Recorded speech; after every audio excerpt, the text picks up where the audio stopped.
आपण मंदिरात गेल्यानंतर देवाला नेमका कोणत्या बाजूने नमस्कार करावा याचं देखील एक शास्त्र आहे. प्रामुख्याने देवाला नमस्कार करत असताना देवाच्या समोरून किंवा मंदिराच्या मागून म्हणजेच पृष्ठभागावरनं कधीही देवाला नमस्कार करू नये. तसेच देवाच्या डाव्या हाताने म्हणजेच डाव्या बाजूने म्हणजेच उत्तरेकडनं कधीही परमेश्वराला नमस्कार करू नये. आपण जर कधी अग्रभागावरनं म्हणजेच देवाच्या समोरून जर कधी आपण देवाला नमस्कार करत असू तर मृत्यूची प्राप्ती होते.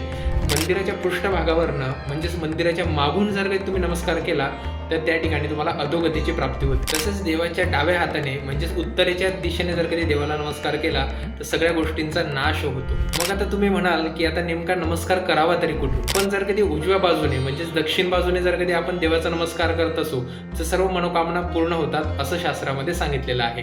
प्रसाद राजन्स ॲस्ट्रॉलॉजी न्यूमरोलॉजी. धन्यवाद.